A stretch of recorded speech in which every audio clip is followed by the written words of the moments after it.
Start. अन्न पाण्याची गुणवत्ता राखली जावी यासाठी जगभर सगळीकडेच कडक कायदे केलेले आहेत. संयुक्त राष्ट्रांच्या अन्न आणि कृषी संघटना FAO आणि जागतिक आरोग्य संघटना WHO यांच्या संयुक्त विद्यमाने कमिशनच्या माध्यमातून प्रत्येक अन्नपदार्थाच्या गुणवत्तेबाबत प्रमाणके ठरविण्यात आली असून जगातील सर्व देशांना ती बंधनकारक आहेत.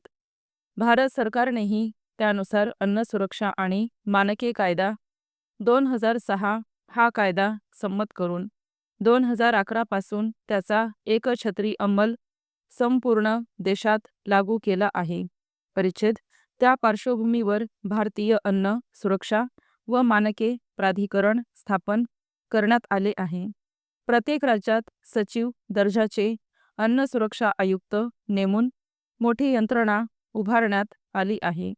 असे असताना लोकांना गुणवत्तापूर्ण आणि भेसळरहित अन्न मिळते का या प्रश्नाचे हो असे ठाम उत्तर देणे अशक्यप्राय आहे. कारण वेळोवेळी अन्न भेसळीची अनेक प्रकरणे प्रसारमाध्यमे पुढे आणतात. त्यावर कारवाई होईल अशी ग्वाही यंत्रणेकडून दिली जाते, पण त्यानंतरही अशी प्रकरणे घडतच राहतात. अन्नातील भेसळीमुळे ज्या अनेक ज्ञात अज्ञात व्याधी होतात त्यांचा दुष्परिणाम जीवनमानावर होतो. वास्तविक आपण रोज सेवन करतो ते दूध, तेल, धान्य, पालेभाज्या, फळे इत्यादी अन्न घटक मानवी आरोग्यास अजिबात अपायकारक असू नये ही शासनाची संविधानात्मक जबाबदारी आहे. पण प्रशासकीय यंत्रणा अत्यंत निर्ढावलेली आहे. अवैधपणे व्यवसाय करणाऱ्या व्यावसायिकांचा फायदा आणि आपलेही हात ओले करून घेणे यासाठी ती कायदे आणि नियम सर्रास धाब्यावर बसवते.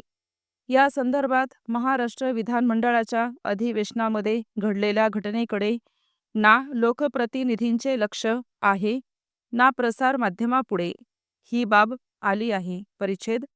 जनतेला शुद्ध सुरक्षित अन्न पाणी मिळावे अशी वैधानिक व्यवस्था अन्न सुरक्षा व मानके कायद्यामध्ये केलेली आहे.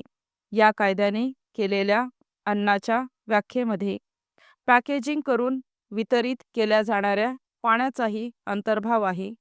कारण पाण्यामधून मोठ्या प्रमाणात रोगराई निर्माण होऊ शकते.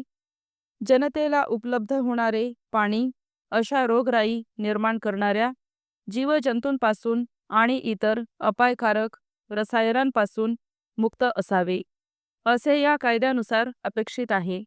किंबहुना पाण्याची विशुद्धता ही अन्नापेक्षाही जास्त महत्त्वाची आहे. अशुद्ध किंवा हानिकारक पाण्यामुळे भारतात दरवर्षी किमान 2 कोटी लोक मरण पावतात अशी शासनाची आकडेवारी आहे. तथापि हा आकडा मोठा असू शकतो. परिच्छेद.